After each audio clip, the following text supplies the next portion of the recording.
আসসালামু আলাইকুম ওয়া রাহমাতুল্লাহি ওয়া বারাকাতুহু ওয়া মাগফিরাতুহু। আজকে কয়েকটা দিনই আকাশের মন খারাপ। আকাশের মন খারাপের সাথে সাথে আমারও মন খারাপ। শুধু আমার না, আমি মনে করি বেশিরভাগ মানুষেরই মেঘাচ্ছন্ন আকাশের সাথে সাথে তাদের মনও মেঘাচ্ছন্ন হয়ে থাকে। আবহাওয়া আর আকাশের সাথে মানুষের মনের কি অদ্ভুত মিল, তাই না? ছোটবেলায় বৃষ্টির সিজনে আমি খুব করে চাইতাম যে সারা রাত বৃষ্টি হোক আর দিন থাকুক রোদেলাময়। কারণ রাতে যখন টিনের চালের উপরে বৃষ্টি পড়ার শব্দ শুরু হতো, তখন ঘুমের রাজ্য থেকে সব ঘুম এসে আমাকে চেপে ধরতো। আমার চোখ আমি খুলতে পারতাম না ঘুমের জন্য। তো তখন আমি শুয়ে যেতে চাইতাম পড়াশোনা বাদ দিয়ে। আমার রাতে বৃষ্টি পড়ার শব্দ টিনের চালের উপরে খুব পছন্দের একটা জিনিস। কিন্তু আসলে বিল্ডিং বাড়িতে, বাসা বাড়িতে এই আওয়াজটা আমি খুবই মিস করি। এমনও হয়েছে যে আমার আম্মু আমার ভাই বোনকে নিয়ে শুয়ে গিয়েছে, বাট আমি আমার পড়ার জন্য জেগে আছি আর চালের উপরে বৃষ্টি পড়ার টুপটুপ শব্দ হয়েই যাচ্ছে। যেহেতু ঘর নীরব হয়ে থাকতো আর আমি নিজের অজান্তেই কখন যে ঘুমিয়ে পড়তাম বইয়ের উপরে মাথা দিয়ে, তো দেখা গিয়েছে যে আমার হারিকেনের তেল শেষ হয়ে হারিকেনের ফিতা পুড়ে একদম গন্ধ বের হয়ে যেত। ফিতা পোড়ার গন্ধ শুনে আম্মুর ঘুম ভেঙে যেত, দেন আম্মু আমাকে নিয়ে শোয়াতো। তো এরকম অনেক হয়েছে আমার সাথে, অনেকবার হয়েছে। মাঝে মধ্যে নিজেই টের পেতাম যে ফিতা পুড়তেছে, মাঝে মধ্যে আম্মু উঠে নিয়ে শোয়াতো। তো আসলে বৃষ্টি ছাড়াও এটা আমার সাথে হয়েছে, আর বৃষ্টির সময় তো হয়েছেই। আগের কথা মনে পড়লে হাসি পায় আসলে খুব। আর এদিকে আমাদের রান্না বাড়া চলছিল, আর ঢেঁড়স ভর্তা করা হবে আর মাছ ভুনা করা হয়েছিল। আর এখানে আব্বা আম নিয়ে আসছিল, তো আম ভর্তা করছে ভাবি। তো আম ভর্তা দেখে আরেকটা কথা মনে পড়লো। তো ওই দিন আমি সন্ধ্যার পরে আম ভর্তা করছিলাম, চা বানাচ্ছিলাম এক পাশে আর আম ভর্তা করছি। তো আমার প্ল্যান ছিল যে আমি এটার ভিডিও করব, বাট আমি আমার ফোনে নিশিস নেক্সট আপুর ভিডিও চালিয়ে আমি লাউড দিয়ে শুনছিলাম আর আম ভর্তা বানাচ্ছিলাম। তো আমি এত বিভোর হয়ে ওনার কথাগুলো শুনছিলাম। আমি যতক্ষণ ওনার ভিডিও শুনছিলাম ততক্ষণ আমার মাথায় আসেনি যে আমি আম ভর্তা করে ফেলছি অথবা শেষ হয়ে গিয়েছে কাজটা। তো যাই হোক, পরে মনে হয়েছে যে আমি তো ভিডিও নেইনি।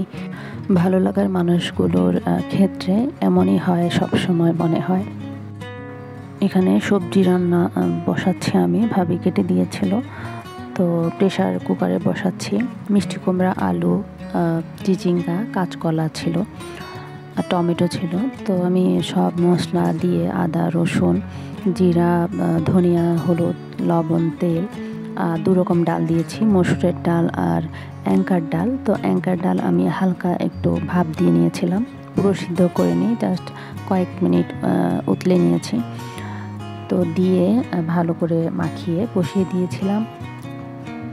একটু কষিয়ে নিয়ে তারপর আমি প্রেশার কুকারে ঢাকনা দিব, কারণ প্রেশার কুকারে একবার ঢাকনা দিয়ে দিলে পরে যেহেতু খুলতে একটু সময় নেয়, তো সেজন্য একটু আগে কষিয়ে নিব। কষিয়ে তারপর ঢাকনা একবারে সেট করে 4 শীষ পর্যন্ত অপেক্ষা করব। 4 শীষ পরে নামিয়ে নিব। প্রেশার কুকারে রান্নার ক্ষেত্রে আমার একটু ভয় লাগে, কারণ মাঝে মধ্যে বেশি সিদ্ধ হয়ে যায়, মাঝে মধ্যে আবার বোঝা যায় না পানি কম না বেশি, নিচে লেগে যায়। তো সেজন্য আমি একা যখন রান্না করি তখন প্রেশার কুকার ইউজ না করার ট্রাই করি। বাট ভাবি থাকলে ভাবিকে জিজ্ঞেস করি, কারণ ভাবি আবার প্রেশার কুকারে রান্না বসায় তাড়াতাড়ির জন্য। তো সবজি বসানোর শীষ 4টা লাগে, সেটাও আমি ভাবিকে জিজ্ঞেস করেছিলাম যে কয় শীষে উঠাবো। তো পরে দেখা গিয়েছে যে আমি বসিয়ে দিয়েছিলাম, দেন আমি চলে এসেছি আমার বেবিকে ঘুম পাড়ানোর জন্য গোসল করিয়ে। তো আমি পরে আর নামাতে পারিনি, পরে ভাবি নামিয়ে নিয়েছে ফোড়ন দিয়ে। সবজি আমরা কম বেশি সবাই রান্না করতে পারি, বাট অনেকে আছে একবারে পেঁয়াজ তেল সব দিয়ে বসিয়ে দেয়, নামানোর পর আর কোনো ফোড়ন দেয় না। কিন্তু ফোড়ন দিলে আসলে রান্নার টেস্ট দ্বিগুণ বেড়ে যায়।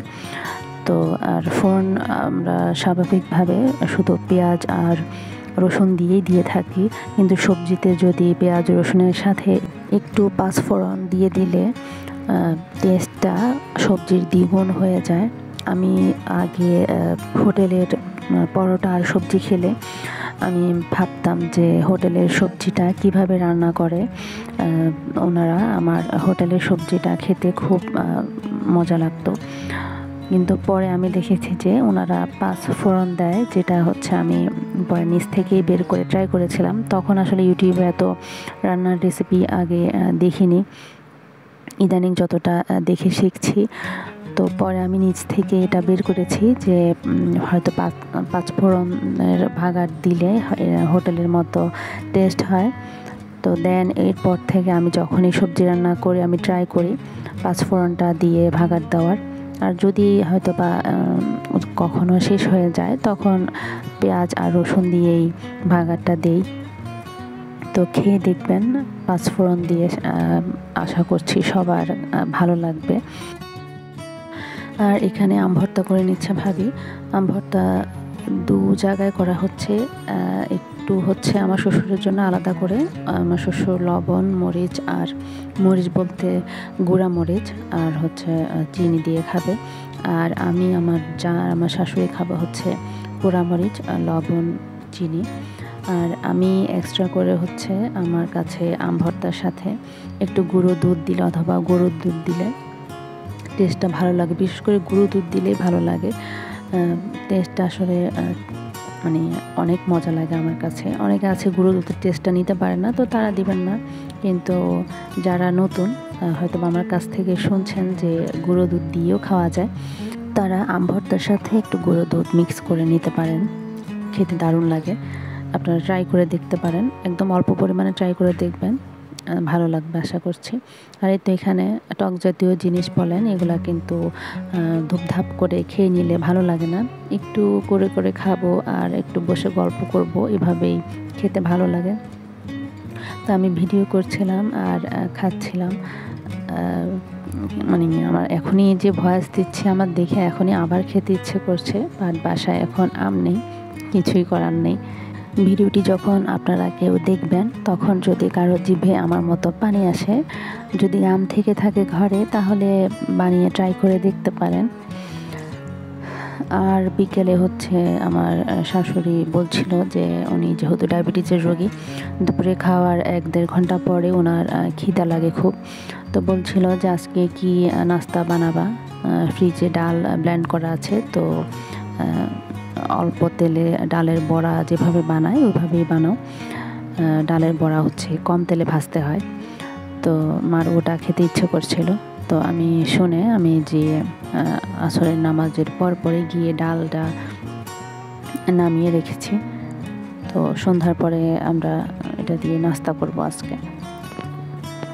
আমি হচ্ছে এরকম পলিথিনে, একটা পলিথিনে 2 বার অথবা 3 ভাগে এরকম ডাল রাখি, অথবা ছোলা বলেন, ছোলা সিদ্ধ করে 2 ভাগ অথবা 3 ভাগে করে রাখি একটা পলিথিনের মধ্যে।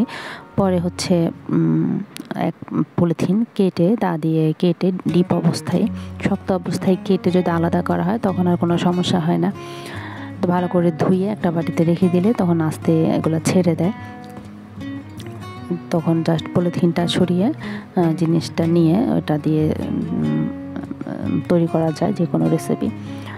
তো এই যে বড়ার জন্য পেঁয়াজুর মতোই সব কিছু, এটা কি অনেকে হয়তো বা কম তেলের পেঁয়াজু বলে, কিন্তু আমাদের এলাকায় যেহেতু কম তেলে ভাজে এটাকে বড়া বলে। এটা ভাতের সাথে খাওয়ার জন্য বলে, যে ভাতের সাথে ডালের বড়া দিয়ে খায়। আর পেঁয়াজুটা হচ্ছে ডুবো তেলে ভাজে। তো ভালো করে হচ্ছে গলেও নি, ভিতরে এখনও চাকা আছে।